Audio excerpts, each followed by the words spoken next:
Hello दोस्तों, प्रतिमा GS academy पे आप सभी का स्वागत है।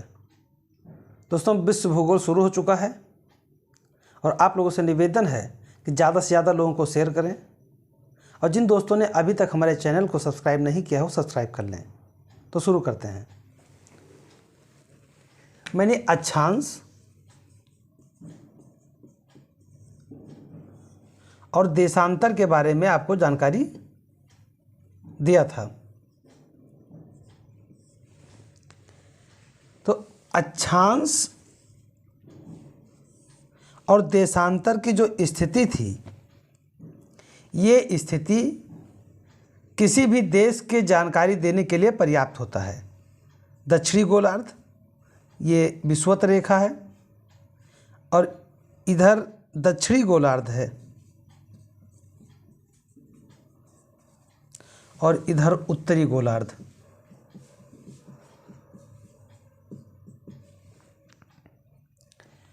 और ये पूर्वी देशांतर है।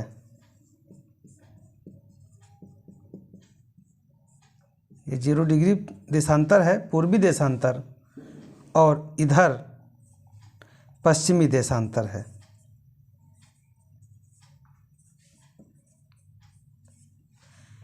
यानी इधर पश्चिमी देशांतर, इधर पूर्वी देशांतर, इधर उत्तरी गोलार्ध, इधर दक्षिणी गोलार्ध।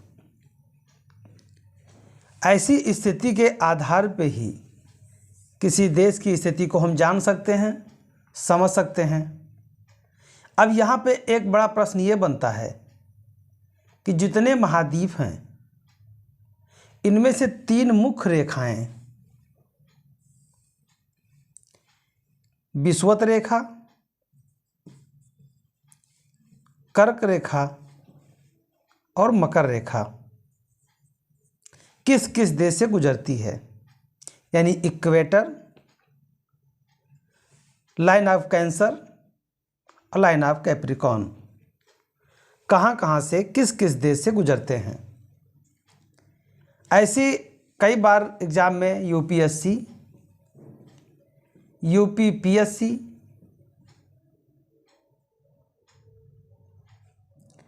एंड अदर एग्जाम जैसे RO, ARO and other state PCS exam में जब मैपिंग का आधार पूछा जाता है तो कौन से देश इस लाइन से गुजरते हैं ये भी पूछा जाता है। तो अब हम आपको एक एक रेखा के कहाँ कहाँ से देश गुजरते हैं पहले इस पे चर्चा कर लेते हैं, फिर इसके वृत्त के बारे में बताते हैं।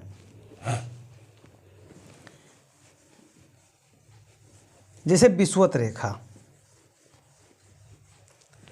विषुवत रेखा से 13 देश गुजरते हैं। तो सबसे पहले हम लेते हैं दक्षिणी अमेरिका।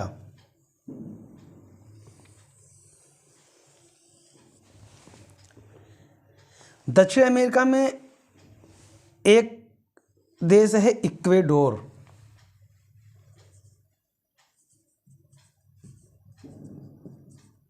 इक्वेडोर। दूसरा यहाँ पर है कोलंबिया।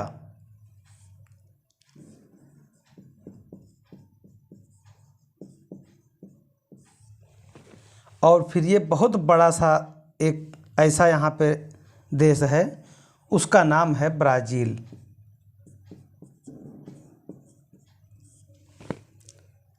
और ये तीनों देश दक्षिण अमेरिका महाद्वीप में हैं।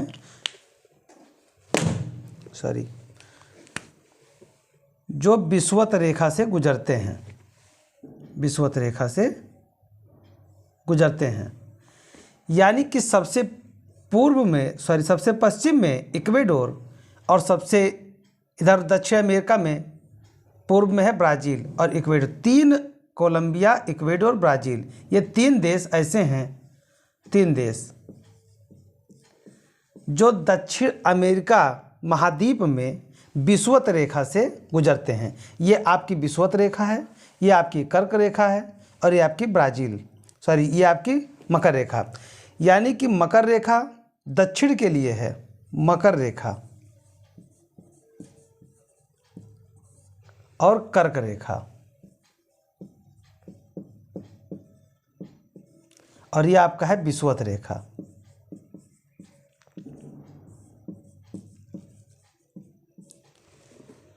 तो विषुवत रेखा के बारे में चर्चा कर रहे हैं। विषुवत रेखा में इक्वेडोर, कोलंबिया और ब्राज़ील, ये जो 3 देश हैं ये आपके दक्षिण अमेरिका महाद्वीप में हैं। दक्षिण अमेरिका महाद्वीप, महाद्वीप को महादेश भी कहा जाता है और इंग्लिश में इसे कॉन्टिनेंट कहा जाता है। यानी कि 3 देश यहाँ से, उसके बाद में जो मकर रेखा है, इस कॉन्टिनेंट में मकर रेखा, यहाँ पे एक देश है पराग्वे, इक्वेडोर के बगल में इधर है, ये है पराग्वे, ब्राज़ील, पराग्वे, अर्जेंटीना और चिली, एक पतली पट्टी ऐसे बन के चली आई है, ये है चिली।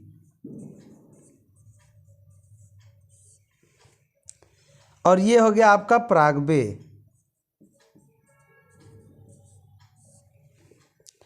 और ये जो आपके बगल में है, चिली के बगल में, ये है अर्जेंटीना।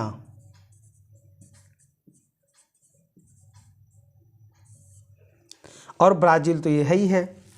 यानी कि ब्राज़ील एकमात्र ऐसा देश है जहाँ से विषुवत रेखा और मकर रेखा,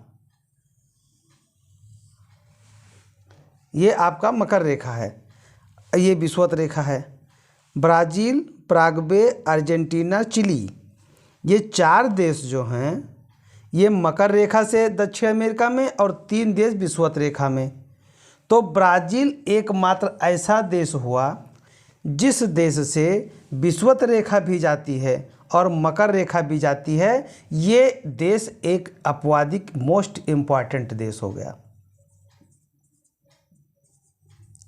प्रश्न पूछेगा ऐसा कौन सा देश है जहाँ से कर्क रेखा विषुवत रेखा दोनों जाती है, सॉरी मकर रेखा विषुवत रेखा दोनों जाता है, तो ब्राज़ील है। यानी कि विषुवत रेखा दक्षिण अमेरिका महाद्वीप में विषुवत रेखा मकर रेखा दोनों जाती हैं। विषुवत रेखा पे 3 देश हैं और मकर रेखा पे 4 देश हैं। साथ ही एक छोटा सा द्वीप है फ्रेंच पोलिनेशिया, ये फ्रांस का द्वीप है, लेकिन ये इसके आगे ही यहीं पे पाया जाता है, इसलिए एक द्वीप भी यहाँ पे पाया जाता है। तो दक्षिण अमेरिका महादेश में विषुवत रेखा के 3 देश और मकर रेखा के 4 देश आपको मिलेंगे।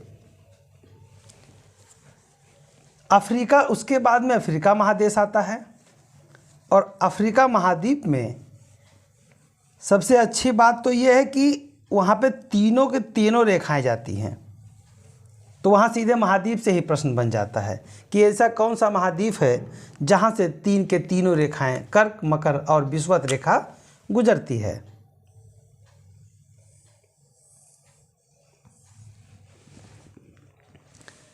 एक ये विषुवत रेखा होगा, यहाँ से एक कर्क रेखा हो गया और ये मकर रेखा हो गया। एकमात्र ये अफ्रीका महाद्वीप है।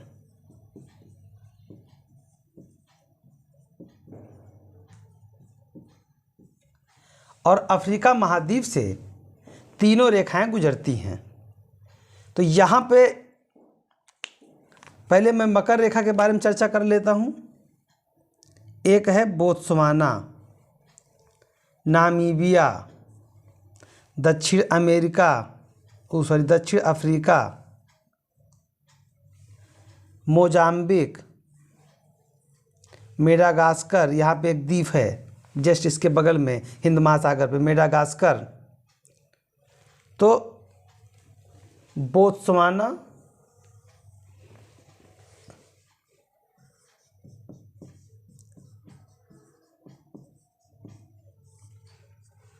नामीबिया,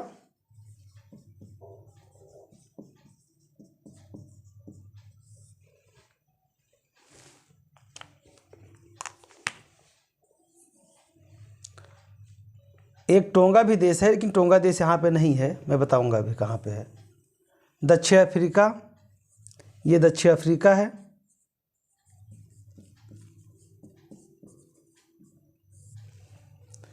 मोजाम्बिक, ये पार्ट आपका मोजाम्बिक है।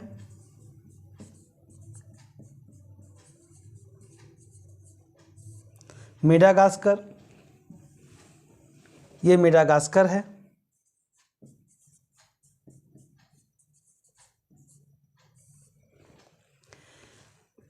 मेडागास्कर यानी कि अफ्रीका में, अफ्रीका महादेश में जो मकर रेखा है, ये मकर रेखा है, मकर रेखा है, वहाँ पे 1 2 3 4 5, ये जो 5 देश हैं, जिनमें 4 देश तो आपके अफ्रीका महाद्वीप के दक्षिण में जुड़े हैं और एक आपका जो मेडागास्कर है ये द्वीपीय देश है, ये द्वीपीय देश है। अंतानानारिवो जो है इसके जस्ट बगल में है। यानी मेडागास्कर ये द्वीपीय देश है, यानी 5 देश आपके मकर रेखा से जाते हैं। अब विषुवत रेखा से कौन कौन से देश जाते हैं? तो ये एक है सावो टॉम प्रिंसेप, ये यहाँ पे द्वीप है ऐसे, उसका नाम है सावो टॉम प्रिंसेप, सावो टॉम प्रिंसेप एक हो गया आपका। और दूसरा यहाँ पे ऐसे जुड़ा हुआ एक देश है, उसका नाम है गैबोन, गैबन, गैबन बोला जाता है, उसे गैबोन नाम है। और फिर यहाँ पे एक है कांगो और एक है कांगो गणराज्य लोकतांत्रिक रूप में, और एक है कांगो, ये 2 देश यहीं पे हैं। गैबन हो गया, कांगो एक देश हो गया, कांगो गणराज्य हो गया। यहीं पे है युगांडा, कांगो, फिर ये कांगो गणराज्य,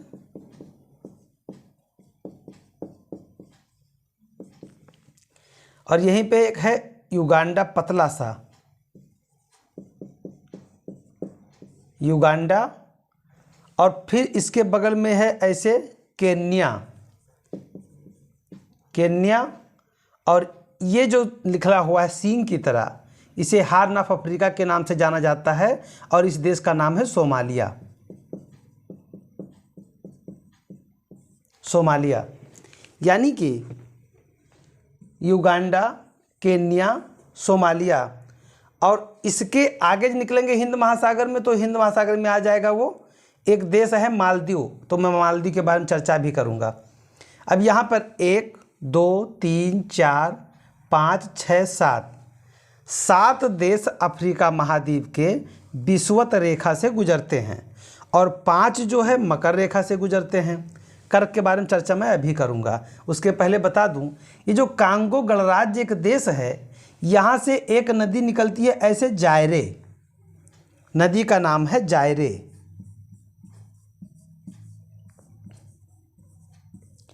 और ये जो जायरे नदी है, इसकी विशेषता ये है कि ये जो विषुवत रेखा गुजरती है ये वाली, ये इसको 2 बार काटती है।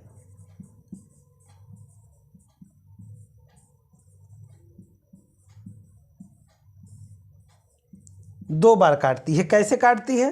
ये नदी ऐसे निकलती है और ऐसे जाती है और विषुवत रेखा इसके बीचों बीच से जाता है, तो एक बार वो यहाँ पे काटती है, एक बार यहाँ पे काटती है।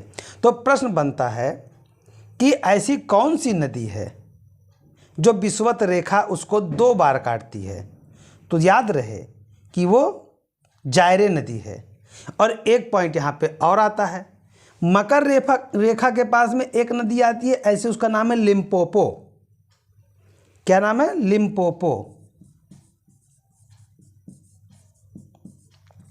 ये जो लिम्पोपो नदी है, इसे ये जो मकर रेखा है, ये मकर रेखा है, ये 2 बार काटती है, ऐसे जाती है। यहाँ पे एक जाम्बिया जाम्बेजी करके 2 देश हैं, जाम्बिया जिम्बाब्वे। तो इन देशों के मध्य में लिम्पोपो जो है सीमा रेखा बनाती है और यहाँ से जब ये जाती है तो ये जो मकर रेखा है इसे 2 बार काटती है। तो ये जो 2 बार वाली स्थिति है, तो विषुवत रेखा पे तो जायरे नदी है जो कांगो देश में बहती है, और लिम्पोपो नदी ये यहाँ पे अफ्रीका, दक्षिण अफ्रीका के ऊपर और जिम्बाब्वे के बगल में यहाँ पे बहती है। तो इसलिए ये ध्यान रखिएगा, ये दो नदी बहुत महत्वपूर्ण हैं। यानी कि अफ्रीका महाद्वीप में 1 2 3 4 5 6 7 देश जो है अफ्रीका महाद्वीप में विषुवत रेखा से, और 5 देश मकर रेखा से। अगर इनको भी ले लिया जाए, मेडागास्कर को भी, तो 1 2 3 4 5 देश हो जाएंगे। अन्यथा मेनलैंड में 4 देश हैं, ये आपके मकर रेखा से गुजरते हैं। अब मैं कर्क रेखा पे चर्चा करता हूँ। आप लोग नोट डाउन करते चलिएगा, एक बेहतर रजिस्टर बना लीजिए, उसमें आप लोग लिखते चलिएगा, जिससे कि आप भूलें ना और आपके एग्ज़ाम में आए तो आसानी से आप क्वेश्चन कर सकें।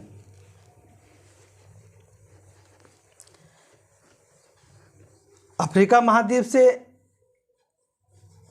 3 के तीनों रेखाएं गुजरती हैं, कर्क, मकर और विषुवत रेखा। और एकमात्र ऐसा महाद्वीप है जहाँ पे ऐसा संभव हुआ है।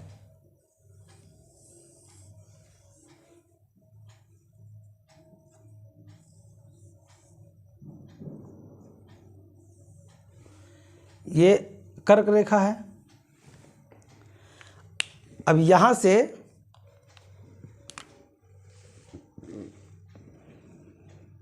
माली, मारितानिया, नाइजर, अल्जीरिया, चाड, लीबिया और मिस्र जाते हैं। ये पड़ जाता है इधर पश्चिमी सहारा गणराज्य, यहाँ पे पड़ जाता है माली, मारितानिया, माली, मारितानिया और ऐसे एक आता है नाइजर। यहाँ पे एक नाइजर देश है, नाइजर, अल्जीरिया बड़ा सा देश है, अल्जीरिया, चाड, यहाँ पे एक चाड देश है, चाड जो है कई तरफ से जुड़ा हुआ है लेकिन विषुवत रेखा से जाता है, लीबिया और मिस्र। यानी यहाँ पे आपके जाएंगे माली,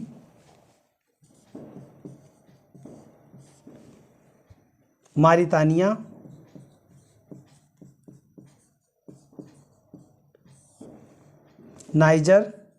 नाइजर नदी वही नाइजर से निकलती है। नाइजीरिया अलग देश है, नाइजर अलग देश है, और नाइजर नदी नाइजीरिया में बहती है और नाइजर में भी बहती है। अल्जीरिया, चाड और लीबिया, मिस्र। एक बात और ध्यान रखिएगा, ये जो चाड देश है यहाँ पे एक छोटा सा झील है, चाड झील, वो 4 तरफ नाइजर, चाड, कैम्बोन और 4 देश से जुड़ा हुआ एक झील भी यहाँ पे है। वो जब मैं पढ़ाऊँगा तब बताऊँगा। तो 1 2 3 4 5 6 7 यानी माली, मारितानिया, नाइजर, अल्जीरिया, चाड, लीबिया, मिस्र, ये भी कर्क रेखा से गुजरते हैं।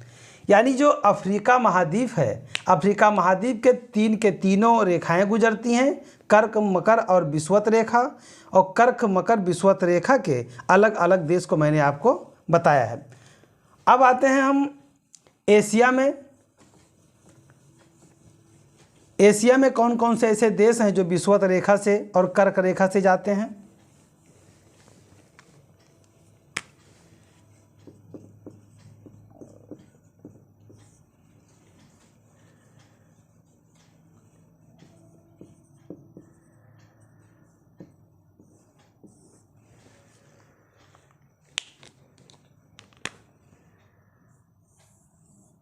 ये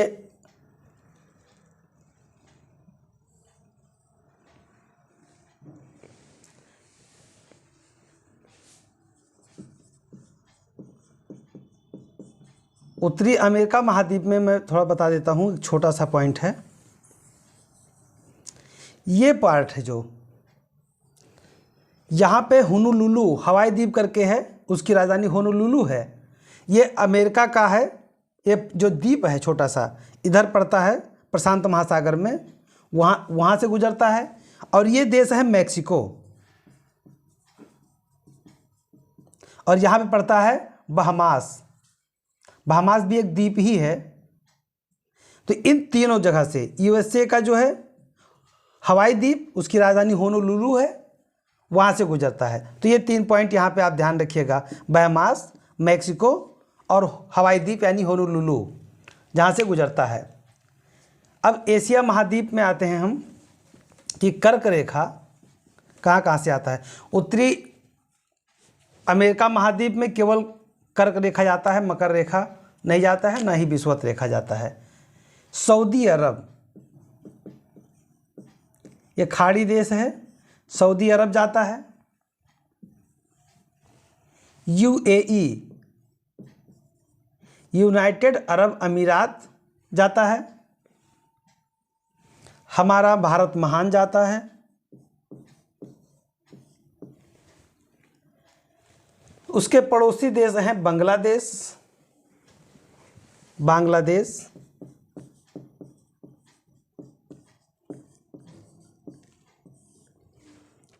उसके एकदम बगल में देश है म्यांमार, उसके बाद में चीन, ओमान और ताइवान। ताइवान के बीचों बीच से, ताइवान ऐसे है और इसके बीचों बीच से निकलता है कर्क रेखा। बोंगला, एकदम बोंगला में ही बोल दिए हैं, बांग्लादेश है। वैसे बांग्लादेश में इसको बांग्लादेश ही बोलते हैं, ओ बोलते हैं करके। तो सऊदी अरब, यूएई, भारत, बांग्लादेश, म्यांमार, चीन, ओमान और ताइवान, ये 1 2 3 4 5 6 7 8, ये जो 8 देश हैं एशिया में, ये कर्क रेखा से गुजरते हैं, कर्क रेखा से गुजरते हैं।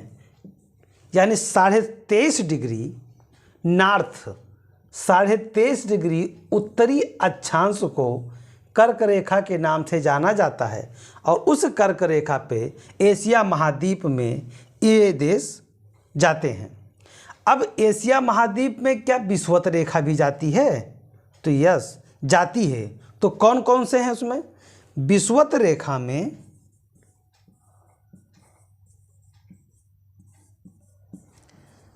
रेखा में एशिया महाद्वीप में इंडोनेशिया,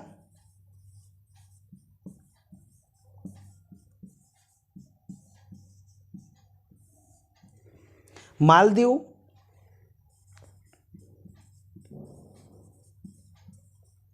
और कावाराती। कावाराती एक द्वीपीय देश है, इंडोनेशिया के बगल में ही है। और मालदीव, ये जो 3 देश हैं ये विषुवत रेखा पे भी जाते हैं एशिया महाद्वीप के। अब ध्यान रहे, एशिया महाद्वीप में मकर रेखा नहीं जाती है। दक्षिण अमेरिका में, यहाँ पे आपको ध्यान में आ गया। अब एक देश और बचता है और वो महादेश भी है। एक देश है जो महादेश भी है, उसका नाम है ऑस्ट्रेलिया। ऑस्ट्रेलिया के बीचों बीच से मकर रेखा गुजरती है। ऑस्ट्रेलिया के, ये ऑस्ट्रेलिया है, इसे द्वीप के रूप में द्वीप समझ लीजिए। ऐसे आता है मकर रेखा, इसका नाम है ऑस्ट्रेलिया।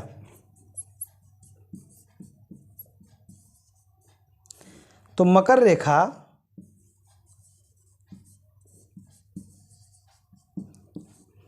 साढ़े 23 डिग्री दक्षिणी अक्षांश को मकर रेखा कहते हैं और ऑस्ट्रेलिया से गुजरता है।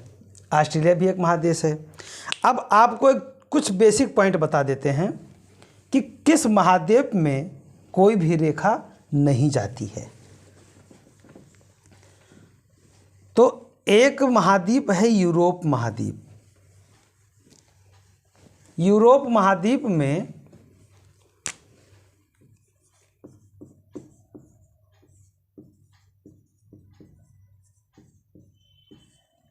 कोई भी रेखा, यानी ना तो कर्क, ना तो मकर और ना ही विषुवत,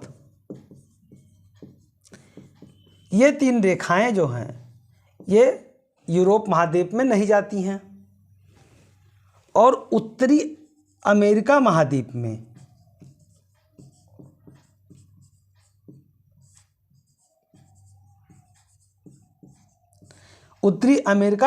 में केवल एक रेखा जाती है, वो है कर्क रेखा।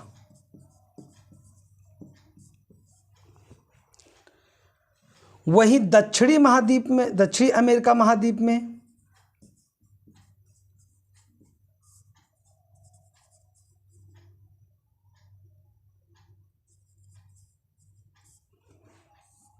जाती है, एक तो जाती है विषुवत रेखा, इक्वेडोर, कोलंबिया, ब्राज़ील, और दूसरा जाता है मकर रेखा, चिली, अर्जेंटीना, पराग्वे और ब्राज़ील। यानी कि यूरोप महाद्वीप में कोई भी रेखा नहीं, उत्तरी अमेरिका में केवल कर्क रेखा यानी होनोलुलु, मैक्सिको, बहामास, दक्षिणी अमेरिका महाद्वीप में विषुवत रेखा, मकर रेखा, और एशिया महाद्वीप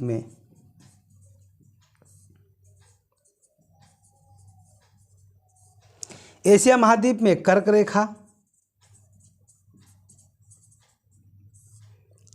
और विषुवत रेखा जाता है। कर्क रेखा जाता है, विषुवत रेखा जाता है। यानी दक्षिण अमेरिका महाद्वीप में कर्क रेखा नहीं जाता है और एशिया महाद्वीप में मकर रेखा नहीं जाता है, लेकिन यहाँ कर्क विषुवत जाता है और यहाँ मकर विषुवत जाता है। एक आपका महाद्वीप है अफ्रीका। अब ये बड़ा खुश हो रहा होगा, अफ्रीका महाद्वीप कह रहा होगा हाँ हमारे यहाँ से तीनों जाते हैं, यहाँ से कर्क भी जाता है, यहाँ से विषुवत भी जाता है और यहाँ से मकर भी जाता है। और एक महाद्वीप है ऑस्ट्रेलिया महाद्वीप।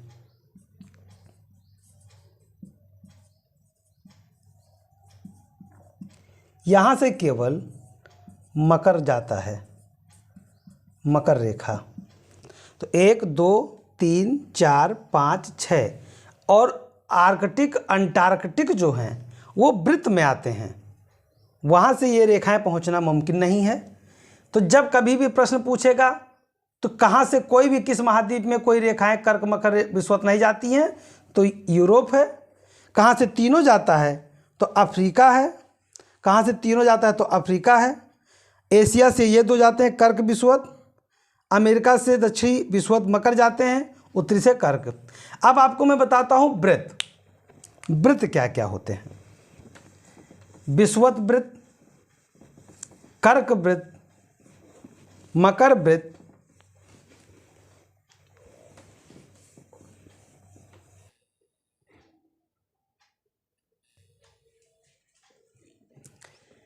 ये विषुवत, कर्क, मकर 66.5 डिग्री साउथ और 66.5 उत्तर, ये जो आपके रेखाएं हैं ये वृत्त हैं।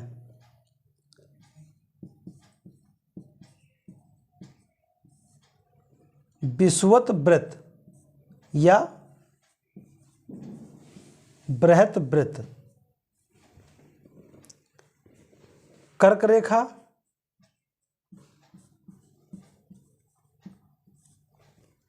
इसे ही बोलते हैं कर्क वृत्त। मकर रेखा, इसे ही बोलते हैं मकर वृत्त।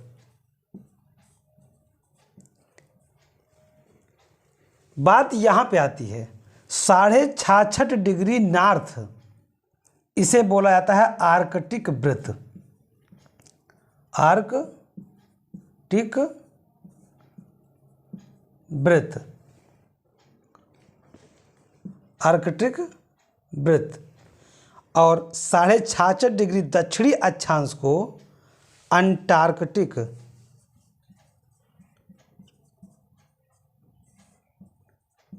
वृत्त कहते हैं, और इसे बोलते हैं उत्तरी ध्रुव।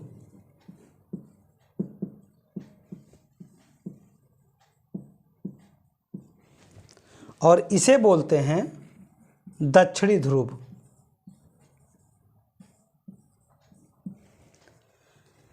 अब यहाँ पे एक पेटी पाई जाती है।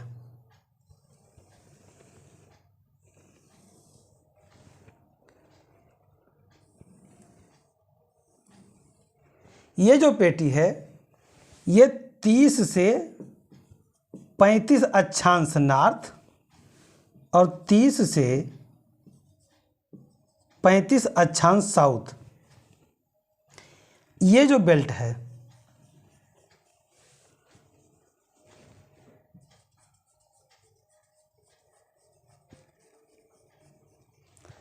इसे बोलते हैं अश्व अक्षांश।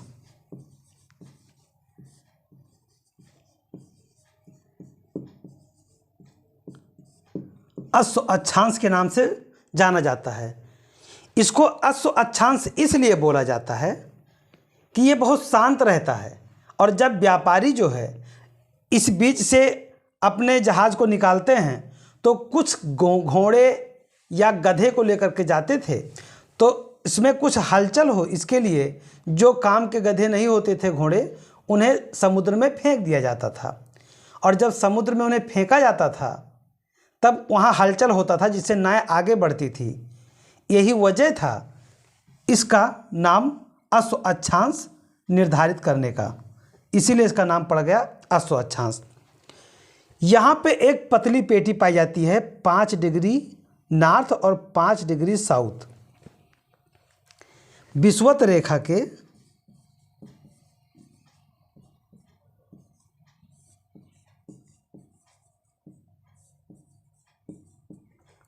पाँच डिग्री नॉर्थ और 5 डिग्री साउथ, इसके मध्य में ये जो पेटी है इसे बोला जाता है डोल्ड्रम।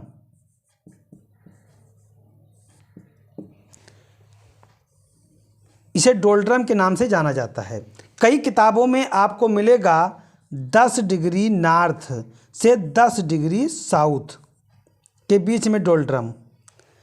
कहने को तो कह सकते हैं, लेकिन NCERT पे आधारित जो है वो 5-5 डिग्री मानता है। 10 डिग्री का छाया क्षेत्र इसका होता है। इसका कारण ये होता है कि जो यहाँ से हवाएं आती हैं वो यहाँ तक नहीं आ पाती हैं। जैसे यहाँ पे पहुँचती हैं 10 से 8-7 डिग्री के आसपास में, एकदम मानक ये नहीं होगा कि नहीं 5 पे आएंगे, 1-2 ऊपर नीचे हो सकता है। ऊपर आएंगी और उड़ करके संवहनीय के रूप में ऊपर उठ के बादल बनाएंगी और बारिश कर देंगी। तो इसे डोल्ड्रम के नाम से जाना जाता है। आपको बृहत वृत्त विषुवत रेखा पे ही मिलेगा, और यही एक ऐसा वृत्त है जो पूरे पृथ्वी को 2 बराबर भागों में बांट देता है। अश्व अक्षांश आपको याद करके रखना है, डोल्ड्रम आपको याद करके रखना है। अब मकर वृत्त, बृहद वृत्त, कर्क वृत्त, इसके बारे में मैं आपको बताता हूँ।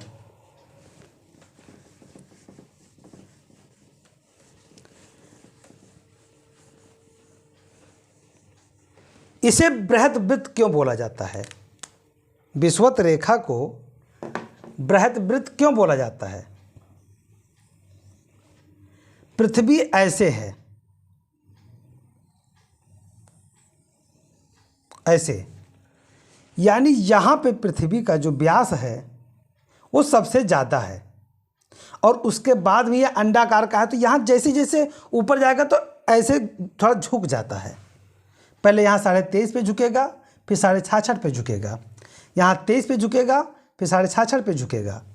तो यही वजह है कि एकमात्र 0 डिग्री विषुवत रेखा जो है यही सबसे बड़ा रेखा है, और इसीलिए इसको बृहत वृत्त के नाम से जाना जाता है। और ये रेखा बराबर बराबर भाग में दक्षिण में और उत्तर में पृथ्वी को बांट देता है। इसी रेखा से इधर के दक्षिण के कहा जाता है दक्षिणी गोलार्ध,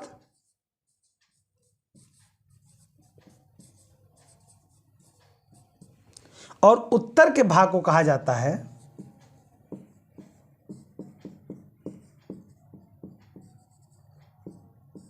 उत्तरी गोलार्ध। यानी दक्षिणी गोलार्ध और उत्तरी गोलार्ध में बांट देता है। प्रश्न यहाँ पे पूछेगा कि क्या कोई और रेखा बृहद वृत्त के आसपास आती है, तो नहीं आता है, एकमात्र यहाँ। तो क्या इससे जब देशांतर से हम तुलना करेंगे तब, तो देशांतर में भी क्या कोई ऐसी रेखा है, तो ध्यान रखिएगा देशांतर में सारी रेखाएं बराबर हैं। यहाँ पे कोई छोटी बड़ी रेखा नहीं है, और हर एक रेखा पृथ्वी को बराबर बराबर भागों में बांट देती है, बस वो खड़ा खड़ा बांटती है। जैसे आप परवल खाएं, परवल, तो जो परवल होता है, परवल ऐसे होता है,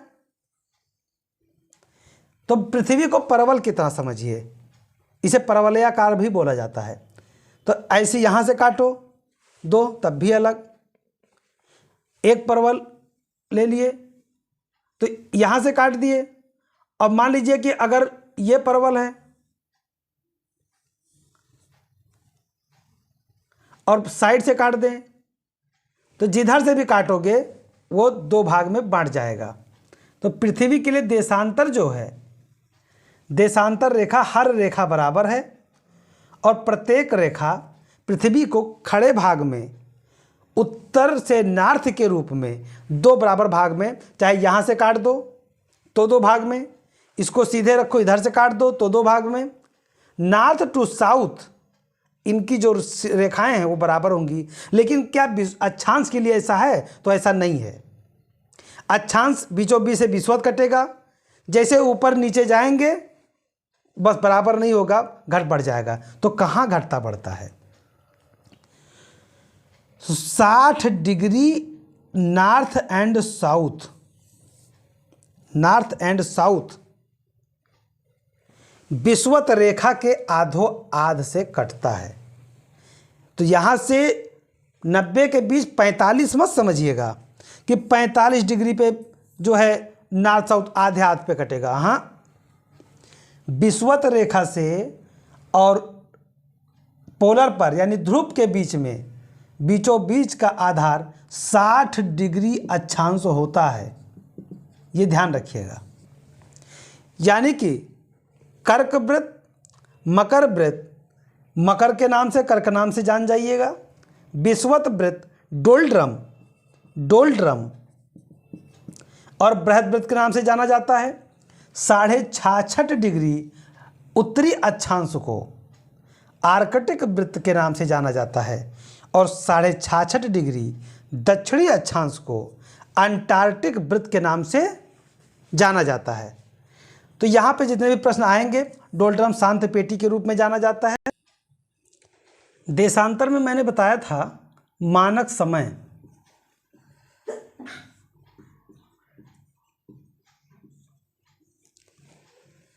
अब कोई भी देश है तो 0 डिग्री देशांतर से या तो पूर्व में होगा या तो पश्चिम में होगा। इसके बारे में मैंने आपको बताया था कि कैसे निर्धारित करते हैं। एक देशांतर से दूसरे देशांतर के मध्य की जो दूरी है वो सर्वाधिक है विषुवत रेखा पर।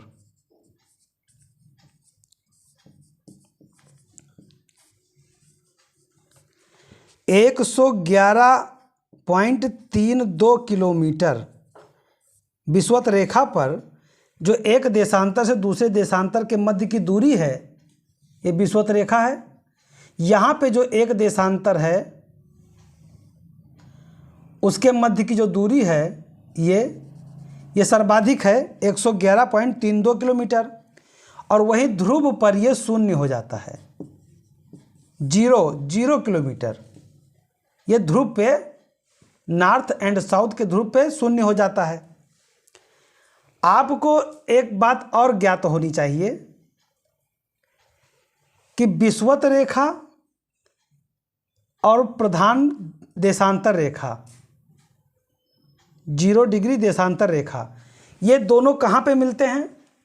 तो ये अफ्रीका महाद्वीप है और यहाँ पे है गिनी की खाड़ी। ये जो पॉइंट है, ये वाला,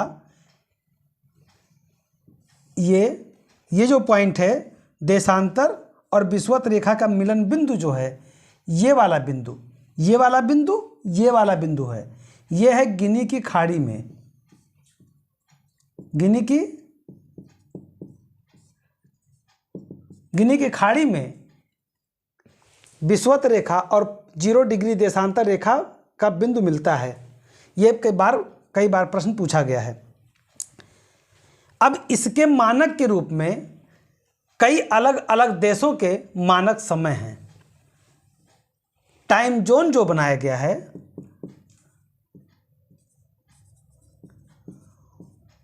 वो हर देश का अपना एक टाइम जोन है। प्रत्येक देश में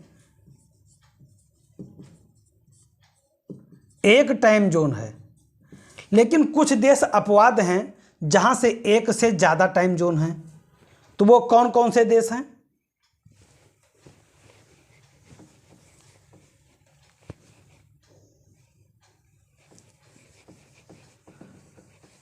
सबसे बड़ा देश रूस एक छोर से लेकर के दूसरे छोर तक बसा हुआ है। कई देशांतर रेखाएं वहां से गुजरती हैं। तो एक देशांतर से दूसरे देशांतर पे जाने में 4 मिनट का समय लगता है, यानी कि 15 देशांतर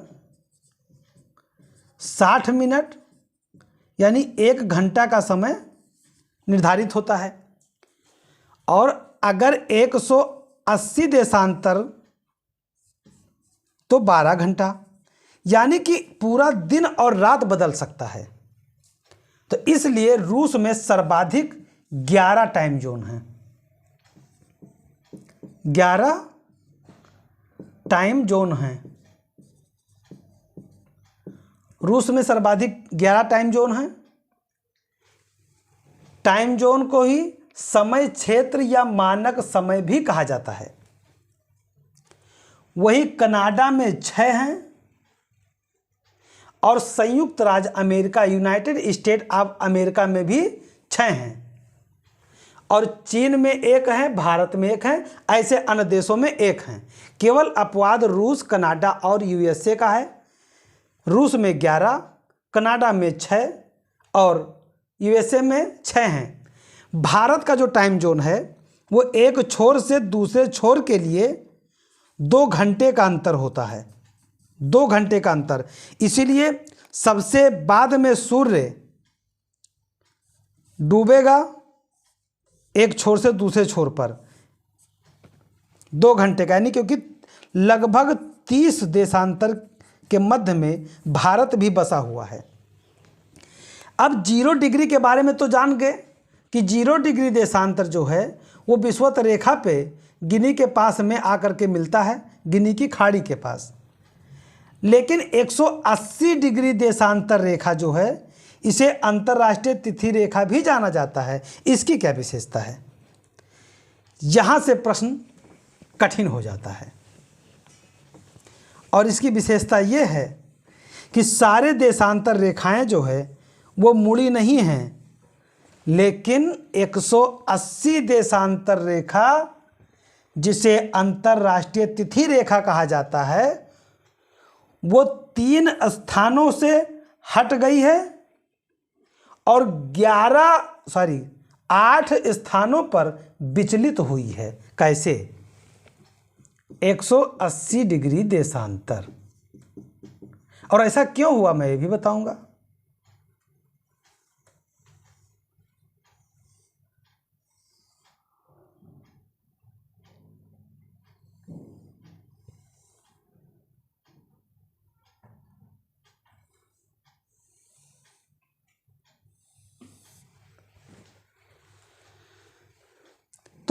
अंतर्राष्ट्रीय तिथि रेखा रूस, एल्यूसियन द्वीप रूस के पास ही है, और फिजी एक द्वीपीय देश है प्रशांत महासागर में, टोंगा एक द्वीपीय देश है प्रशांत महासागर में, और चैथम द्वीप भी प्रशांत महासागर में है।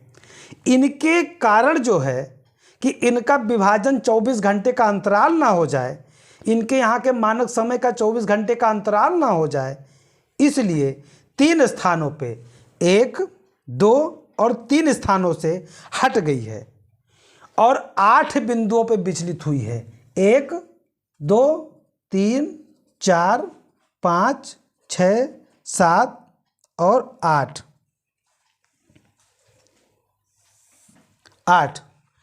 बिंदु पे ये विचलित हुई है। अब ये जो सबसे जहां पे पहली बार विचलित हुआ हटा, यहां पे सबसे मुख्य कारण था साइबेरिया को विभाजित होने से बचाना। साइबेरिया को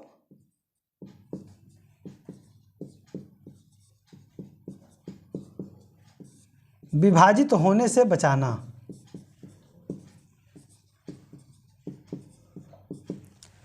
ध्यान रहे, रूस बहुत बड़ा देश है और जो यूरोपीय भाग है उसे रूसी भाग बोला जाता है, और जो एशिया का भाग है रूस का, उसे साइबेरिया भाग बोला जाता है। तो साइबेरिया को विभाजित होने से बचाने के लिए 75 डिग्री उत्तरी अक्षांश,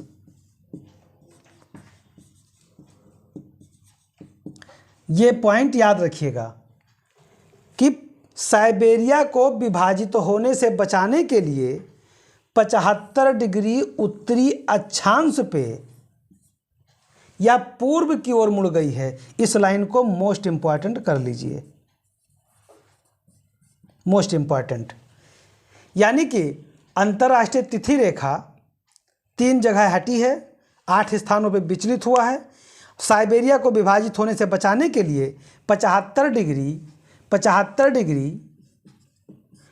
उत्तरी अक्षांश के जगह पे ये पूर्व की ओर मुड़ गई है। तो दोस्तों, अक्षांश और देशांतर से संबंधित हमारे जो लेक्चर हैं वो कंप्लीट हो गए हैं। मैं अपने क्लास को यहीं पे समाप्त करता हूँ। धन्यवाद। जय हिंद, जय भारत।